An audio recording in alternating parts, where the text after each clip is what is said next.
PTN 2018 Batam sekaligus calon guru penggerak angkatan 11. Yang saya hormati Bapak dan Ibu guru dari SMKS Akalis Batam dan UPT SPM SPN 2018 Batam, teristimewa anak-anak sekalian yang saya cintai dan saya banggakan.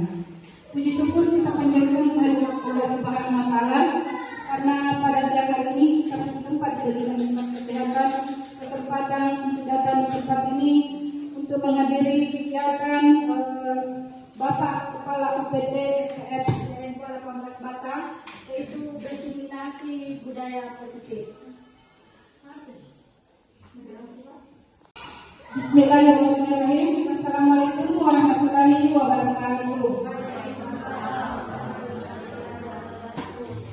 Yang saya hormati Bapak Kepala UPT SPM SPN 2018 Batam sekaligus calon guru penggerak angkatan 11. Yang saya hormati dan yang saya banggakan Bapak guru dari SD UPT SPM SPN 2018 Batam dan SMKS Akalis Batam, teristimewa kepada anak sekalian yang saya cintai dan saya banggakan. Puji syukur kita panjatkan kehadirat Allah Subhanahu wa Ta'ala karena pada siang hari ini kita masih sempat diberikan nikmat kesehatan, kesempatan untuk datang di tempat ini. Salawat serta salam semoga tetap tercurahkan kepada junjungan Nabi besar Muhammad SAW, karena beliaulah yang telah mengantarkan kita dari alam yang biadab ke alam yang beradab, dari alam kegelapan menuju alam terang benderang.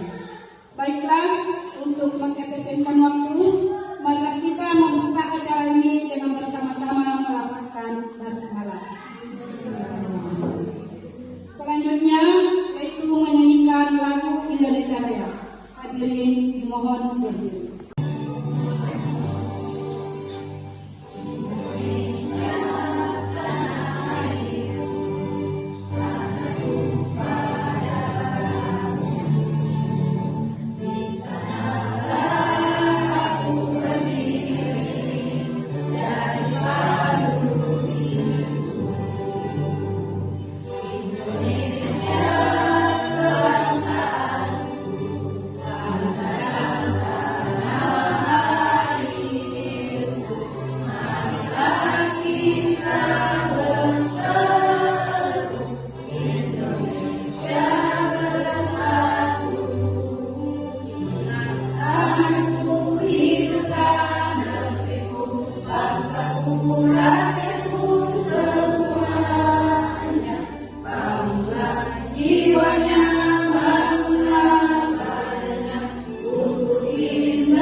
Kita akan berbagi praktik baik tentang diseminasi menyebarkan pemahaman dan penerapan pengalaman budaya positif.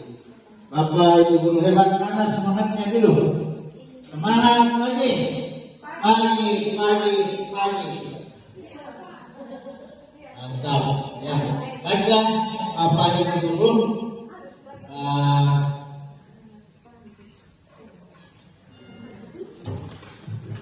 Budaya positif ini penting untuk kita lakukan di satuan pendidikan kita masing-masing. Erat kaitannya budaya positif dengan disiplin positif. Ya, disiplin positif adalah pembiasaan atau hal yang baik yang mencakup sikap atau perilaku maupun tutur kata oleh seluruh warga sekolah, terutama bagi murid agar dapat berkembang menjadi pribadi yang kritis. Mereka berperilaku mengacu pada nilai-nilai kebajikan universal dan memiliki motivasi dalam diri menuju perubahan perilaku ke arah yang lebih baik. Bapak Ibu guru, itulah sekedar gambaran daripada budaya positif. Untuk melangkah pembelajaran yang lebih jauh lagi tentang budaya positif, maka perlu dulu kita ada kesepakatan kelas, ya, supaya kita lebih serius, lebih bersungguh-sungguh dalam mengikuti diseminasi ini, maka kita perlu adanya yang namanya kesepakatan kelas. Jadi ada yang bisa memberikan satu kesepakatan kelas kita? Ada yang bisa? Terima kasih atas kesempatan yang telah diberikan kepada saya. Dan untuk kesepakatan kelas yaitu datang dan pulang tepat waktu. Kalau dari saya pribadi. Iya. Tidak ada akan guru lagi. Ya. Untuk kesepakatan kelas. Mengikuti materi dengan aktif. Mengikuti materi dengan aktif. Ya. Apalagi kesepakatan kelas kita, Bu? Siapa lagi? Ya. Apa? Menjaga kebersihan kelas. Menjaga kebersihan kelas. Ya. Apalagi? Iya. Artinya kesepakatan kita sampai di akhir materi. Baik, Bapak Ibu, kita lanjut karena suasana ini dalam keadaan barangkali kita kurang fokus, kita screening dulu ya. Kita screening dulu. Jadi screeningnya seperti ini. Kalau saya katakan pendek, berarti lawannya panjang. Kalau saya katakan panjang, berarti lawannya pendek. Punya seperti itu. Nah, sekarang coba kita berdiri dulu semua. Berdiri dulu. Ya. Pendek, panjang. Ya, oke. Sekarang saya nomornya ini. Di sini. Ya. Oke. Ikut semua ya. Ikut semua sesuai arahan. Panjang, pendek, pendek, panjang, pendek, pendek, pendek, panjang, pendek, pendek. Iya, bagus. Bagus semua. Ya. Oke, Bapak Ibu. Nah, jadi itu sekedar sebenarnya mengembalikan fokus kita agar kita lebih fokus pada menghadapi pelajaran. Demikian juga Bapak Ibu, ketika anak-anak kelihatan lesu, tidak bersemangat, maka diadakan screening di kelas kita. Bapak Ibu yang saya hormati, bahwa manusia itu memiliki kebutuhan dasar untuk memenuhi kebutuhan kita. Semua usaha terbaik yang kita lakukan agar kebutuhan dasar kita terpenuhi dengan baik. Di antara kebutuhan dasar itu yang pertama adalah kita sebagai manusia ingin bertahan hidup. Bertahan hidup, kita butuh pakaian, kita butuh makanan, kita butuh tempat tinggal, kita butuh bahanan dan kesehatan. Nah, inilah sebagai manusia normal kita membutuhkan ini. Ya. Kemudian yang kedua, kebutuhan akan kasih sayang dan rasa. Jadi kita butuh diterima oleh semua kalangan, ingin disayangi oleh keluarga, teman, dan diterima di mana saja kita berada. Baik di lingkungan satuan pendidikan kita ini maupun di masyarakat. Demikian juga daripada siswa kita. Ya. Dia juga butuh bertahan hidup, butuh juga kasih sayang dan rasa diterima. Kemudian selanjutnya kebutuhan dasar kekuasaan, artinya harga diri, keinginan dianggap memimpin, berprestasi, diakui dan didengar. Nah, terkait yang tiga ini Bapak Ibu, jadi kita kembalikan ke siswa kita bahwa kadang-kadang ada juga siswa itu ingin menjadi apa yang namanya di dalam kelasnya itu, dia ingin sebagai, dia ingin menguasai daripada kelas kita. Nah, jadi bos katanya. Nah, ini itu tidak bisa dipungkiri karena namanya kebutuhan dasar manusia. Kemudian kita juga butuh yang namanya kebebasan. Kita tidak mau tertekan, ya. Kita tidak mau terikat. Mandiri, memiliki pilihan, mencoba hal baru dan mampu mengendalikan arah dirinya. Jadi selalu kita penyisikan ke anak diri kita bahwa anak-anak diri kita ini tidak bisa terlalu kita tekan. Anak-anak butuh bermain, ya, butuh refreshing. Tidak perlu kita terlalu menekan daripada anak-anak kita. Kemudian kebutuhan dasar manusia selanjutnya yaitu kesenangan. Ya, jadi ketika kita dalam tenang, stres apa, tertekan dan lain sebagainya, maka kita butuh yang namanya kesenangan, bermain, humor, antusias, tetap, atau kita jalan-jalan di pantai, berrekreasi dan lain sebagainya. Jadi kelima inilah yang menjadi kebutuhan dasar manusia, termasuk daripada anak-anak kita.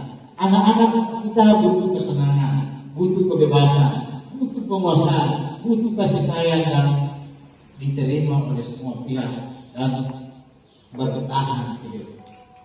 Bapak Ibu yang saya hormati, selanjutnya terkait hukuman, konsekuensi dan restitusi. Nah, ini sering kita alami Bapak Ibu ketika kita menghadapi siswa kita. Kadang-kadang kita memberikan tindakan atau perlakuan, apakah itu termasuk hukuman atau konsekuensi atau dia di restitusi. Kalau bisa ada yang bisa memberikan dulu pendapatnya, apa sebenarnya ini yang dimaksud dengan hukuman? Siapa Bapak Ibu? Ya, apa sebenarnya yang dimaksud dengan hukuman? Apa itu hukuman? Apa itu konsekuensi? Dan apa itu restitusi? Ada yang bisa Bapak Ibu? Ya. Apa itu sebenarnya yang dimaksud dengan hukuman? Ya, hukuman adalah efek atau akibat dari tindakan yang mereka perbuat. Nah, dengan ciri-ciri hukuman tidak terencana, tiba-tiba murid tidak tahu apa yang akan terjadi. Kemudian bersifat satu arah, berupa hukuman fisik dan psikis. Selanjutnya konsekuensi, yaitu terencana, disepakati, sesuai peraturan. Kemudian murid tetap dibuat tidak nyaman. Sikap guru selalu memonitor murid. Kemudian selanjutnya restitusi, proses menciptakan kondisi bagi murid untuk memperbaiki kesalahannya. Jadi restitusi ini mengajarkan kepada murid untuk menemukan solusi apa yang telah diperbuat. Bapak Ibu yang saya hormati, sekarang kita akan menjawab pertanyaan di atas. Ya, ada beberapa kasus. Apakah dia termasuk dalam kelompok konsekuensi atau hukuman yang di atas ini? Mencatat 100 kali di dalam buku kalimat saya tidak akan terlambat lagi karena terlambat ke sekolah. Yang kedua, lari mengelilingi lapangan basket 2 kali karena terlambat hadir di sekolah. Ada yang bisa memberikan pendapatnya Bapak Ibu? Ya. Ada yang bisa memberikan? Mencatat 100 kali dalam buku kalimat saya tidak akan terlambat lagi. Apakah termasuk? Ya, silakan yang menghayati.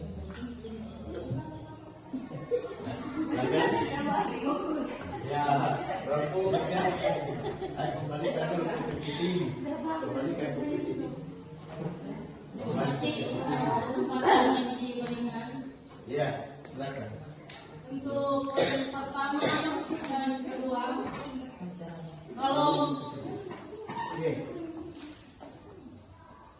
Silakan Bu, silakan. Kalau menurut saya,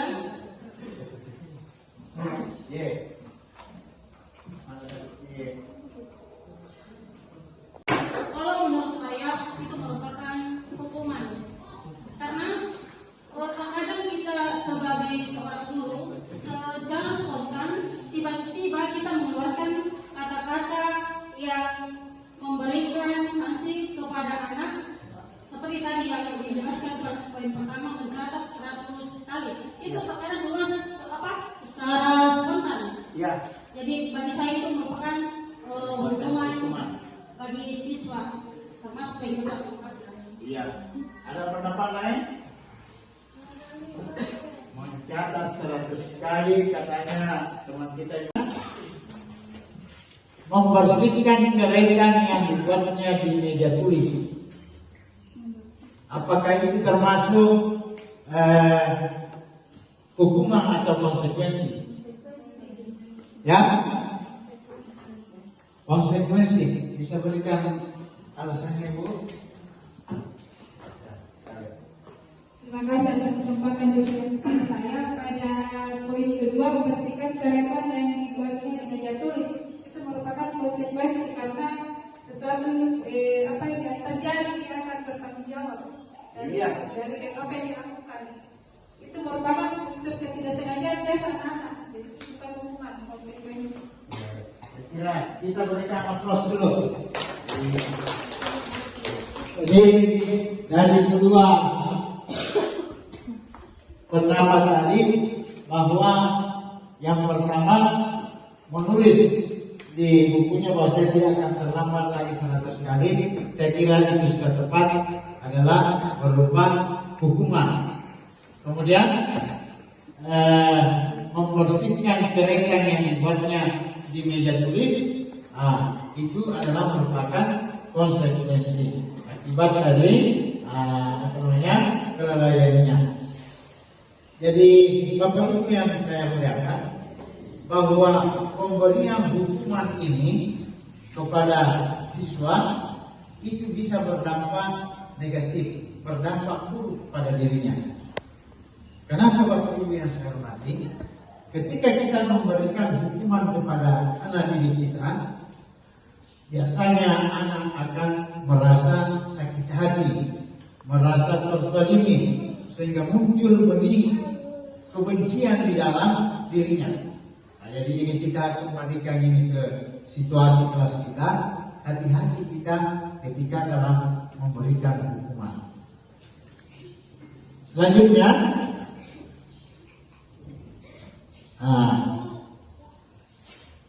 kita mengangkat ke posisi kontrol. Terkait kasus yang biasa kita hadapi di sekolah kita masing-masing, atau masalah-masalah yang biasa dihadapi daripada anak-anak didik kita, hati-hati kita memposisikan diri kita. Setidaknya ada 5 posisi kontrol ketika kita menghadapi situasi atau masalah yang perlu kita pikirkan dampak baik dan dampak buruknya. Apakah kita ini selalu menghukum? Apakah kita ini selalu membuat merasa bersalah? Apakah kita ini selalu teman? Apakah kita ini selalu pemantau? Atau kita ini selalu menajar? Iya. Jadi dari kelima posisi kontrol ini memiliki karakter dan ciri khas khusus. Sebentar kita kembali akan merenung, mengoreksi diri kita. Apakah selama ini posisi kontrol yang saya berikan ada pada posisi menghukumkan, membuat merasa bersalahkah, temankan, memantaukan, dan mengajar. Ya. Pada penghukum itu biasanya dengan nada suara yang sangat tinggi, kemudian berkaca pinggang. Nah, contoh satu kasus, anak terlambat datang ke sekolah. Ketika nada suara kita dari mana kamu? Kenapa terlambat? Nah, maka ini adalah ciri khas daripada posisi kontrol selaku penghukum. Nah ini. Jadi masing-masing memiliki karakter ini. Kemudian selanjutnya, pada posisi kontrol kita membuat merasa bersalah bagi anak, ini naik lagi. Ada suaranya lembut, tapi kata-katanya itu membuat anak merasa bersalah sekali. Ya, ini jadi Bapak bilang contoh, ada anak yang setelah kita mengajar sudah mengulangi beberapa kali, tapi menasihatinya apa? Dia memang tidak ini. Sehingga kita mengatakan, waduh, rugi dong. Sudah 6 tahun kamu sekolah masih tidak ada kabar. Capek-capek orang tua beli kamu pakaian, membiayai kamu, tapi tidak ada hasilnya, begitu saja. Ini betul suara lembut, tetapi membuat atau merasa bagi anak dia merasa bersalah bahwa ternyata selama ini saya tidak punya apa-apa. Itu dia. Kemudian teman. Nah ini hati-hati juga ketika kita berposisi pada posisi kontrol teman. Ketika ada masalah, ini ada juga dampak positifnya, ada juga dampak negatifnya. Misalnya ada masalah yang terjadi di sekolah kita. Untuk memecahkan masalah itu maka kita dekat sama anak itu, berposisi selaku teman. Jadi bujuk-bujuk, ayo nak, coba. Nah, selama ini kan kamu tidak rajin pergi ke sekolah, mulai besok nak harus rajin ke sekolah, nanya, bantu saya nak, tolong saya, jangan sampai gara-gara kamu nak saya ini dapat teguran dari kepala sekolah. Maka anak ini akan bersemangat, akan termotivasi. Ada yang bisa memberikan pendapatnya? Kenapa kira-kira anak itu bisa termotivasi? Kalau kita mendekati di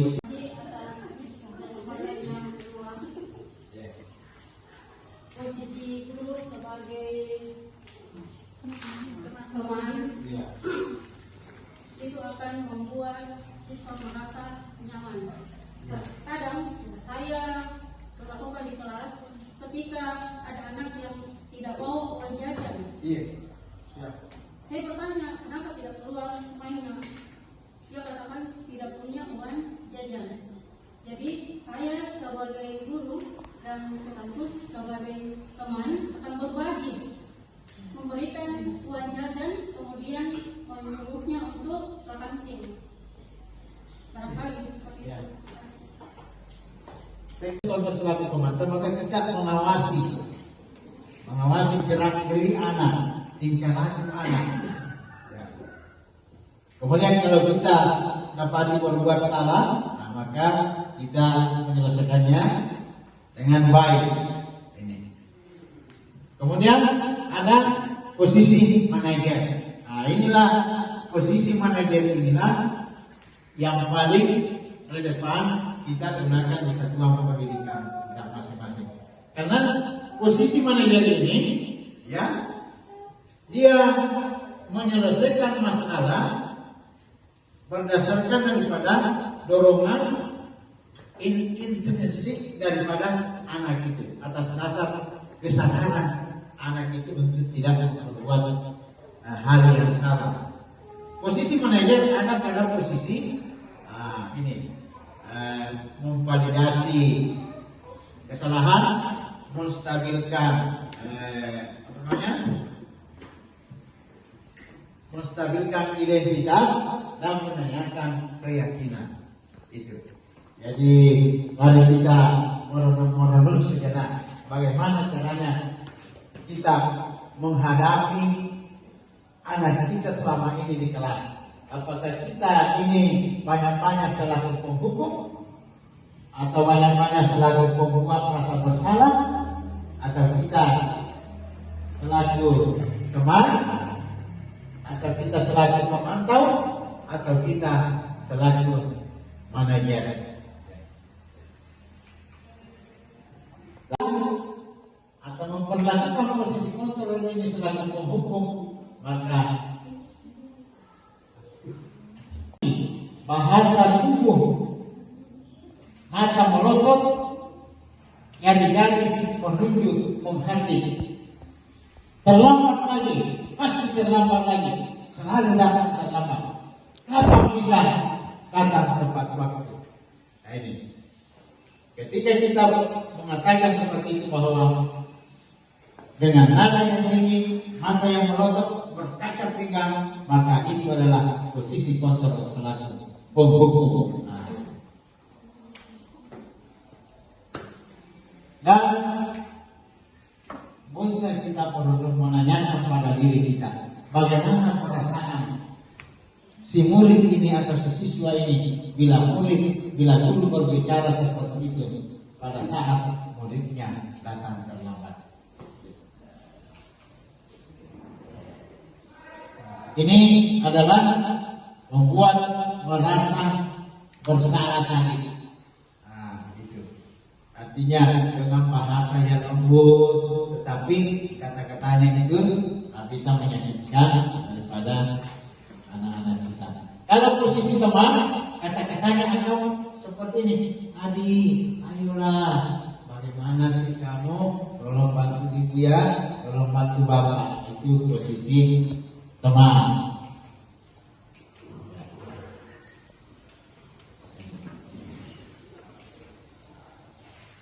Nah, selanjutnya coba Bapak Ibu kita tebak-tebakan ya.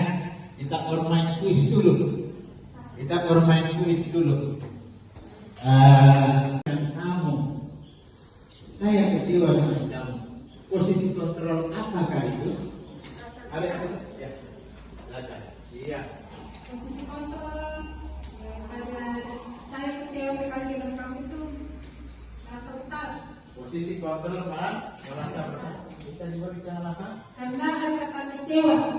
Karena kan yang ditujukan itu bersalah atas apa yang dilakukan. Oh iya, kita plus dulu. Coba kita lihat jawabannya, apakah benar atau tidak. Membuat merasa bersalah. Ya, jadi kata-katanya sih ya belum bersalah, tetapi efeknya itu ini membuat anak merasa bersalah. Kita lanjut ya. Iya. Terima kasih. Kalau saya sesuai pelatihan di atas kalimatnya, ini termasuk dalam hukuman. Karena dikatakan di situ, kamu tidak pernah benar melakukannya. Sekarang ini melakukan 3 kali.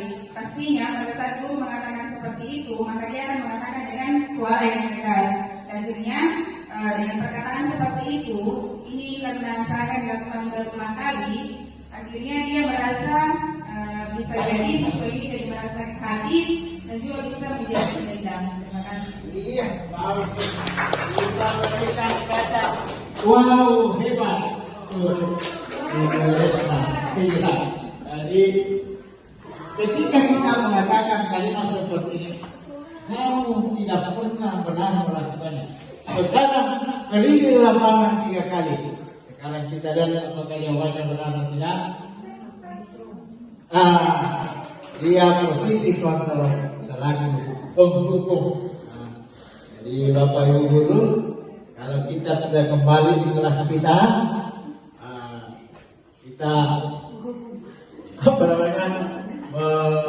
mengambil posisi kontrol, ya hindari yang namanya penghukum. Ya.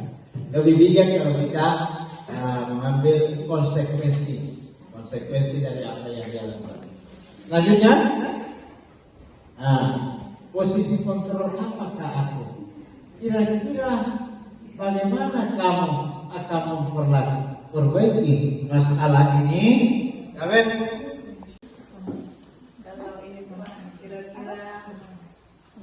bagaimana kamu akan memperbaiki masalah ini? Berarti ini adalah konsekuensi.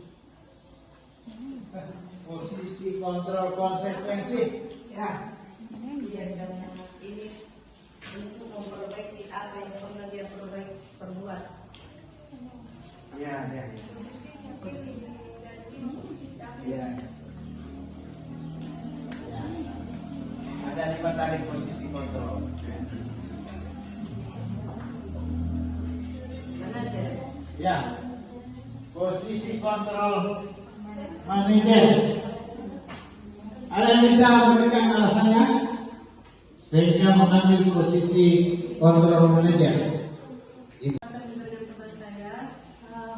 Posisi kontrol apakah aku? Kira-kira bagaimana kamu akan memperbaiki masalah ini? Posisi kontrol manajer. Karena di sini dia mempertanyakan bahwa bagaimana kamu akan memperbaiki masalah ini karena sudah berulang kali dan apa lagi namanya? Yang berbuat salah yang selalu berulang-berulang. Iya, terima kasih. Iya, saya kira jawabannya bagus Bapak Ibu. Kita hapus. Nah, sekarang kita berikan itu ada namanya bilangan puluhan, dalam bulan puluhan ya. Biasanya puluhan itu kan posisinya kalau di sebelah kanan itu satuannya, sebelah kiri puluhan. Ya bagus. Nah sekarang ini jari-jari saya ini ada berapa jumlahnya? Ada 10 kan? Ini akan berjumlah 99 ini. 99 jumlahnya. Jadi kita sepakati dulu ya. Ini 1, 2, 3, 4. Toh? Ini. Nah, kalau dia politik 5. Toh? Nah, jadi berapa jumlahnya? Nah, baru 9. Nah, sekarang kita mulai permainannya. Nah, ini kan sampai sekarang masing-masing kita tutup mata. Ketika saya menyebutkan angka, ibu yang menunjukkan angka 7. Coba. Ya, angka 7. Nah, tinggal 7. Jangan dulu di puluhan. Masih di satuan. Jangan di puluhan, masih di satuan dulu. Kita lagi. Masih di satuan dulu. Masih di satuan. Ya, sekarang kita mulai. Angka 3. Benar ya. Kemudian angka 8.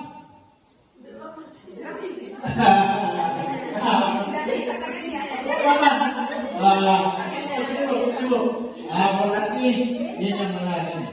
Ini kan 5, tambah 3 berarti 8. Nah, satu kali lagi menguji fokusnya ini. Menguji fokusnya. Angka 6. Iya, sudah kembali semua fokus. Iya, itu. 6 ini ya. Sementara kita lanjutkan lagi dengan puluhannya. Ya. Siapa? Yang lagi dong. Ya. Posisi kontrol apa kira-kira? Kepada saya, posisi kontrol apakah aku? Ayolah lakukan demi Bapak Ibu. Kalau menurut saya posisi kontrol sebagai teman. Iya, sebagai teman. Alasannya bagaimana kita mengajak anak-anak kita yang sudah melakukan kesalahan-kesalahan untuk bisa memperbaiki kesalahannya demi bapak gurunya. Terima kasih. Iya. Nah, sekarang kita konsekuensi yang dilakukan tidak terlambat. Posisi kontrol apakah aku? Ya, ibu lagi. Iya.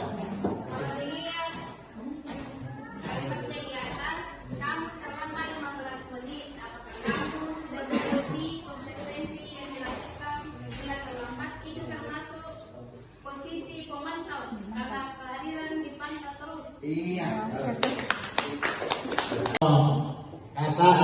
hebat. Nah, sekarang sudah bisa kita mengevaluasi diri kita.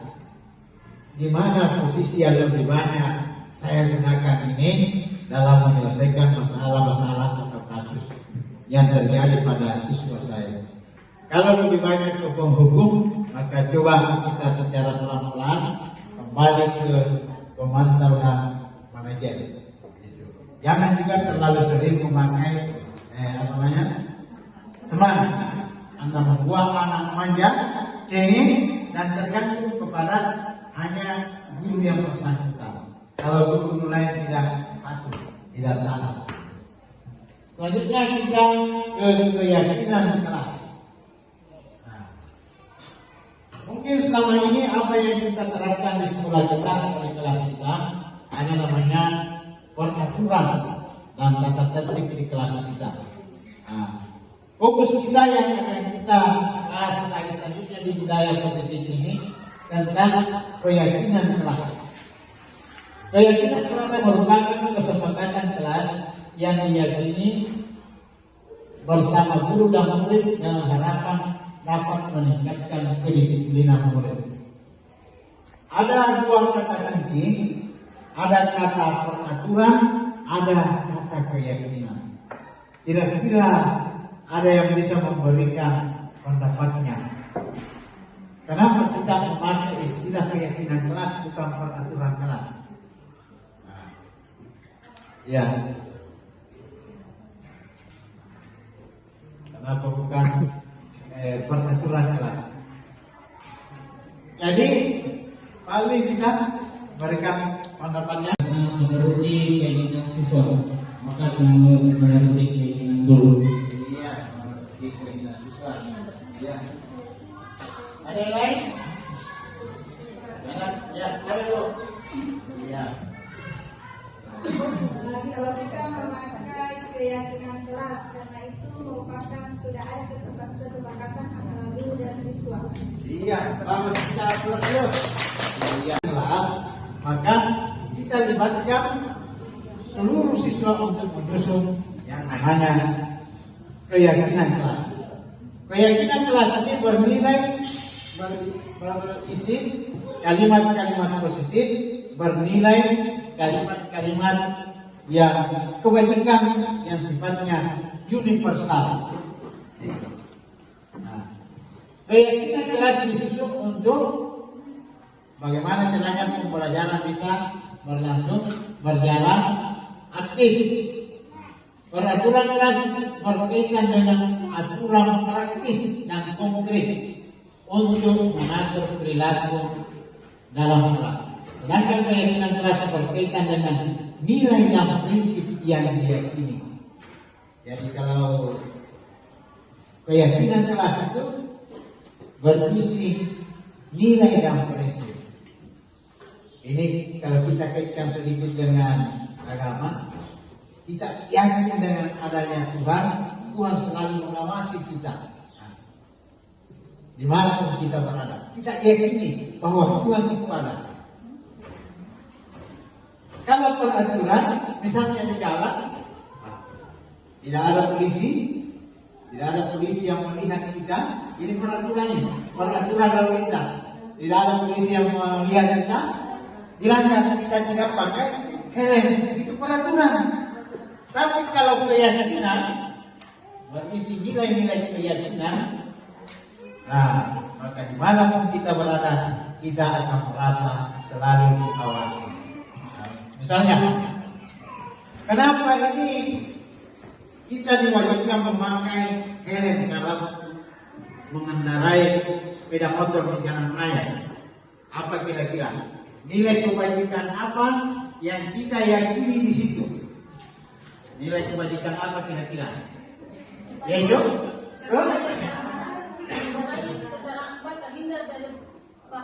ya, terhindar dari bahaya. Berarti di situ ada nilai keselamatan. Selanjutnya, sebentar ini kita akan memperagakan bagaimana caranya menyusun keyakinan kelas. Ya. Dan ketika kita kembali ke kelas kita masing-masing, kita bisa diseminasikan kepada teman-teman kita dan kepada siswa-siswa kita menyusun keyakinan kelas. Ya. Jadi kita akan kerja kelompok. Baru kita akan nanti. Ya, bagi dulu ya. Ya, silakan. Jadi di sini kelompok 1, kelompok 2, kelompok 3. Jadi waktunya 2 menit. Keyakinan kelas. Kalau keyakinan kelas itu sebentar. Ya. Berisi nilai-nilai kebajikan yang harus dipatuhi, ditaati oleh siswa dan dilaksanakan dengan penuh rasa tanggung jawab. Karena dia sendiri yang menyusun. Ya.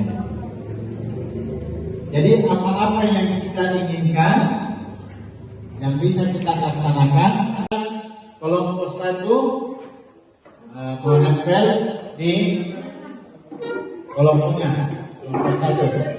Ya, sini satu, ini. Ya.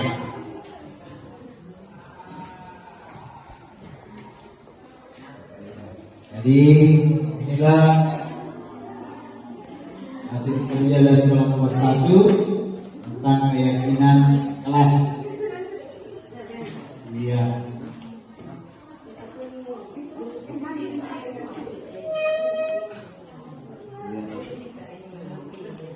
Jadi dalam keyakinan kelas ini semua siswa diberi kesempatan untuk mengutarakan pendapatnya.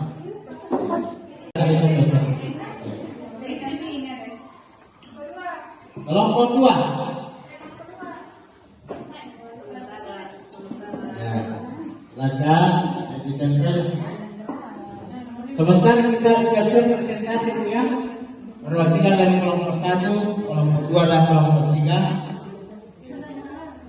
Untuk membacakan hasil kerja kelompoknya. Iya. Selanjutnya.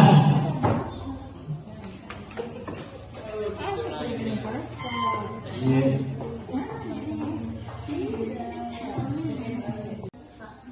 Ya, silakan dulu.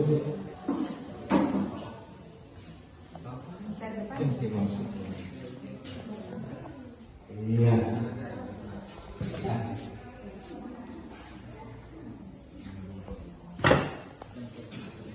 Ya, jadi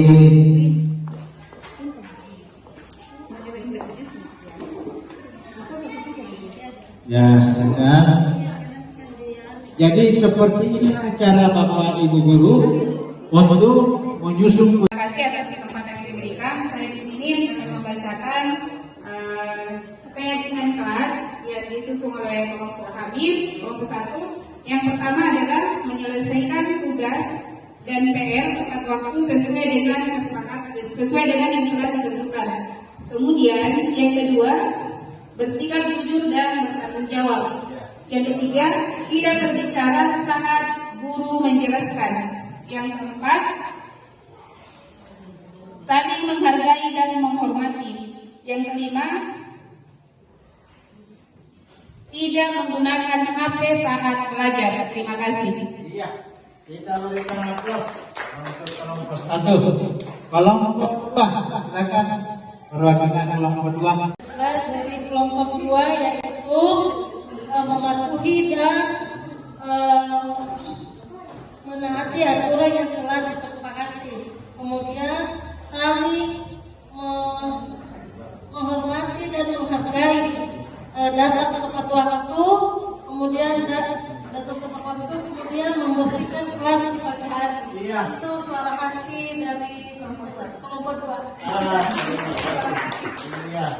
Ketiga, keyakinan kelas yang pertama menjaga kebersihan kelas.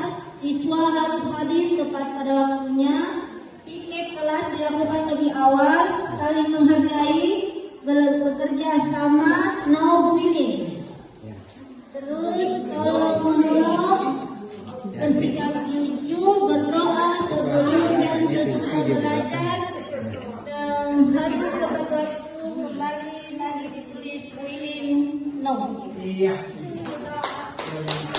buat suatu kesepakatan. Lalu keyakinan kelas ini setelah dibuat, maka ada perwakilan dari siswa untuk menandatangani daripada penyusunan keyakinan kelas ini. Kuncinya itu keyakinan kelas berisi nilai-nilai kebajikan dengan bahasa yang sederhana. Kalau peraturan itu biasanya begini ya, misalnya dilarang membawa senjata tajam ke sekolah. Kalau keyakinan kelas biasanya diperhalus dengan kata sebaiknya tidak membawa senjata tajam ke sekolah. Itu. Nah, setelah disusun ini Bu, keyakinan kelasnya, maka kita tempel di tempat yang mudah terlihat. Saya kira itu. Ada yang mau bertanya tentang keyakinan kelas ini? Silakan. Kalau ada yang mau bertanya penyusunan keyakinan kelas, restitusi. Nah, ini terkait segitiga restitusi ini Bu. Inilah yang banyak kita miskonsepsi tentang cara menangani kasus yang terjadi pada siswa kita. Jadi setelah kita mempelajari materi ini, mudah-mudahan dalam penanganan kasus atau masalah-masalah yang terjadi bisa dapat kita tangani dengan baik.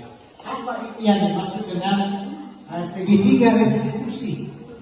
Artinya suatu proses dialog yang dijalankan guru sehingga dapat menghasilkan murid yang mandiri dan bertanggung jawab. Nah, segitiga restitusi membantu murid memiliki tujuan disiplin positif dan memperbaiki setelah berbuat salah.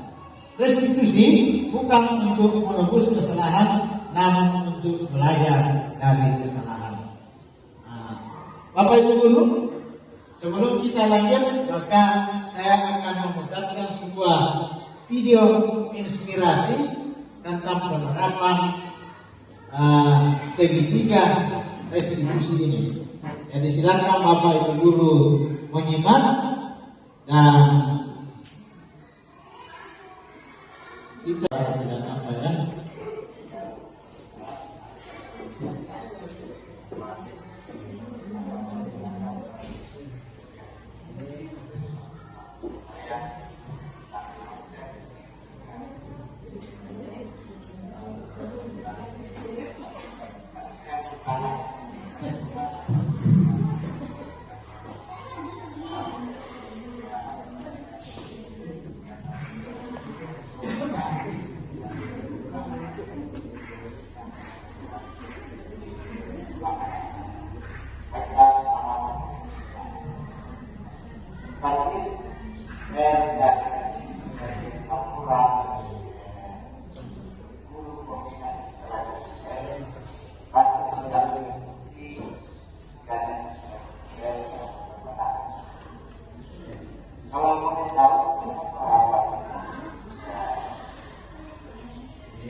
Jadi ini sudah masuk di yang menstabilkan identitas.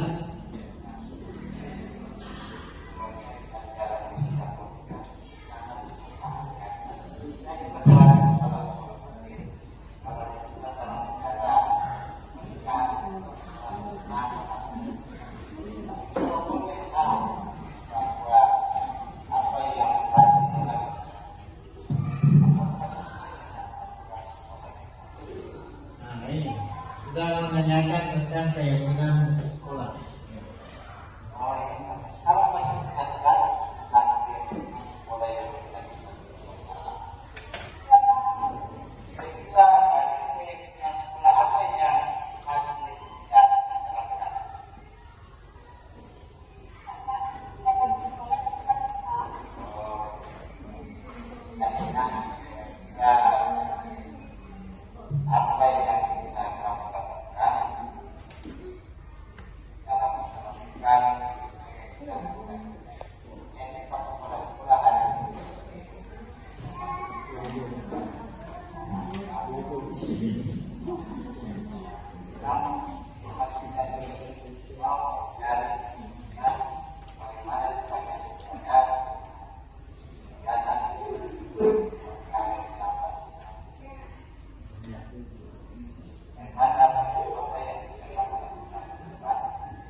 Jadi saya kira itulah tadi kalimat yang mengatakan bahwa memvalidasi kesalahan.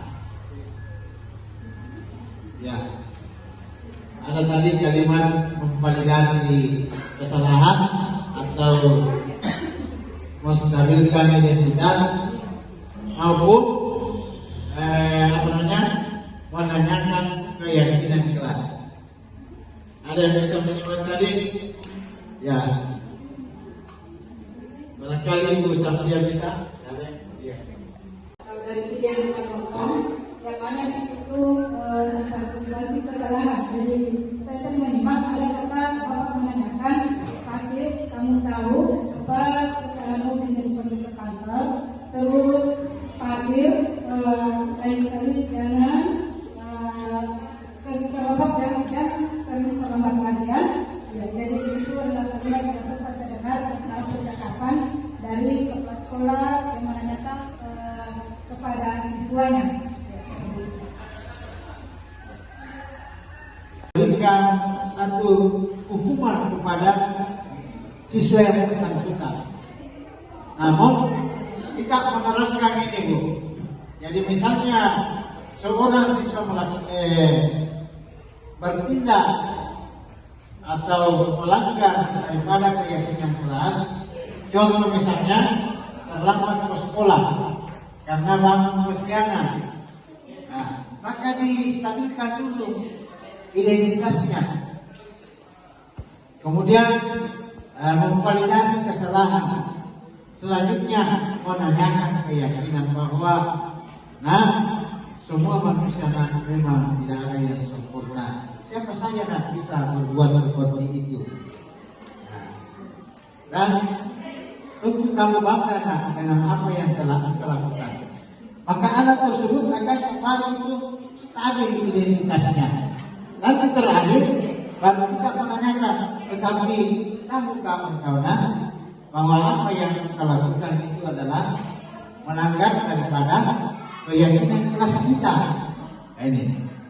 Kalau anak tersebut mengatakan tahu, baru kita menanyakan keyakinan kelas apa yang kita telah lakukan.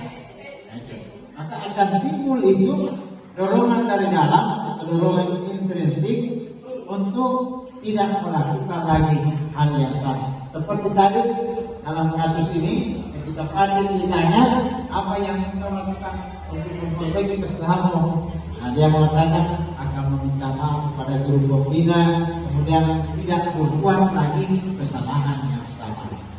Saya kira itu contoh penerapan segitiga restitusi. Selanjutnya, ini masih ada lagi video satu, Bu.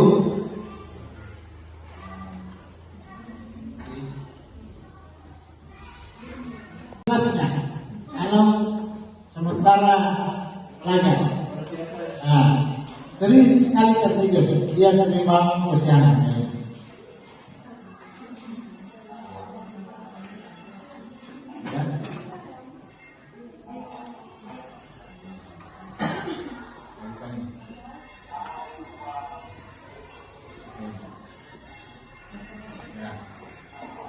Kita simak juga suaranya.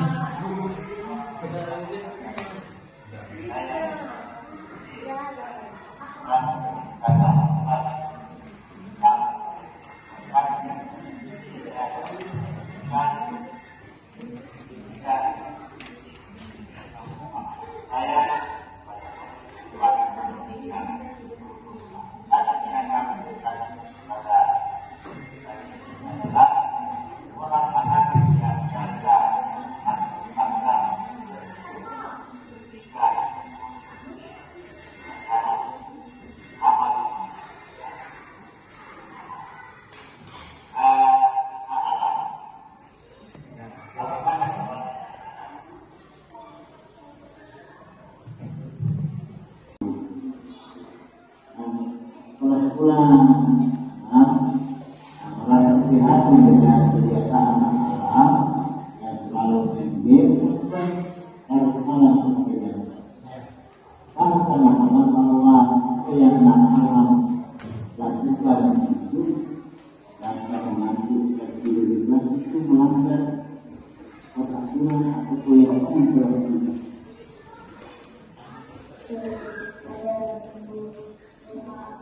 Khusus anak yang sering tertidur ketika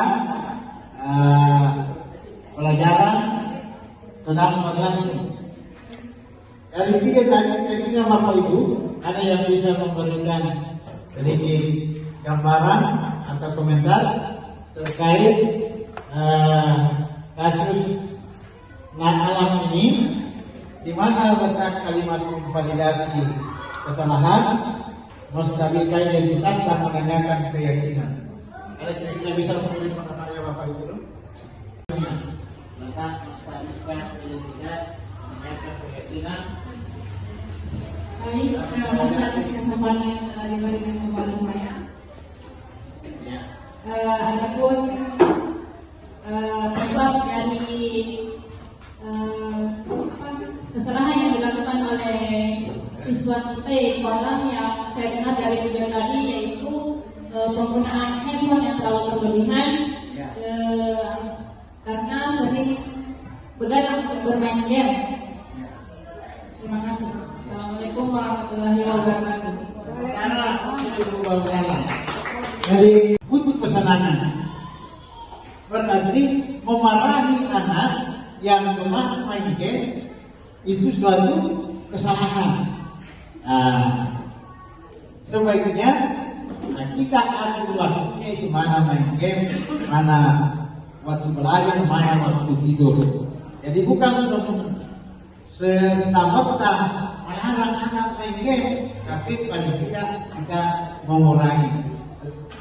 Setelah kita melihat kasus di atas bahwa anak harus pintar membagi waktu, mana waktu belajar, mana waktu tidur, mana waktu main game. Apa itu dulu yang saya hormati? Akhirnya tiba lagi kita pada penghujung. Kita tadi sudah pelajari tentang budaya positif, keyakinan jelas, posisi kontrol, segitiga, restitusi, kemudian kebutuhan dasar manusia, kemudian hukuman dan konsekuensi, serta restitusi. Kira-kira Bapak Ibu Guru ada yang bisa memberikan kesimpulan atau refleksi daripada materi apa yang kita berikan hari ini kepada satu orang? Refleksinya.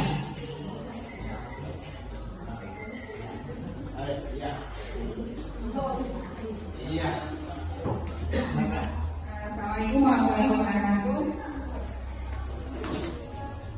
Terima kasih atas kesempatan yang diberikan kepada saya untuk memberikan sebagai kesimpulan dari materi pada hari ini, di mana pada hari ini kita diberikan materi mengenai budaya positif yang berhubungan juga dengan keyakinan keras.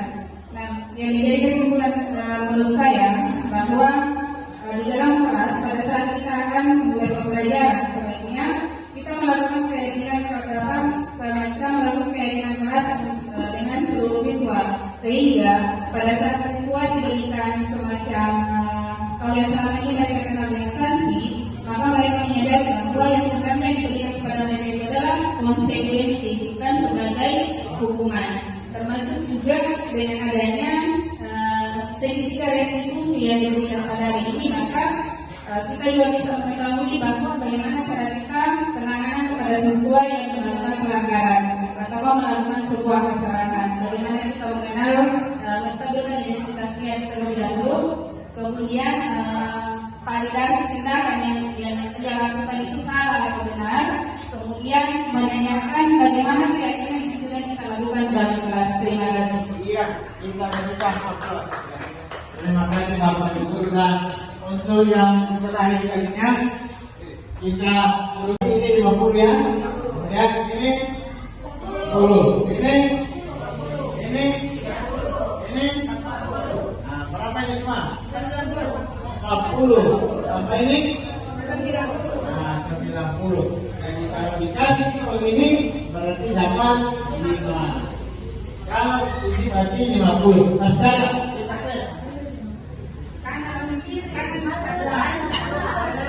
Berapa dikali ini?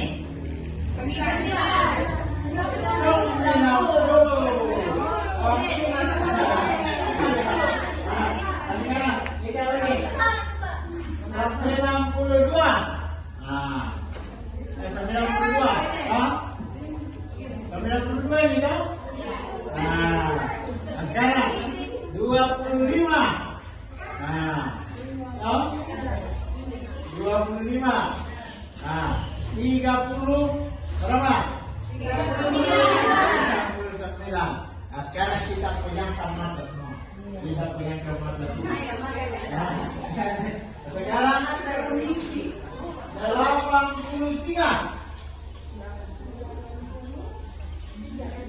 Mata. Buka mata. Benar kan? Ini kan 80. Tambah 3. Iya. Saya sudah fokus semuanya kita fokus. Terima kasih atas kesediaan Bapak Ibu Guru dan mari kita tutup dengan sama-sama membaca doa. Semoga kegiatan kita hari ini mendapat manfaat dan bernilai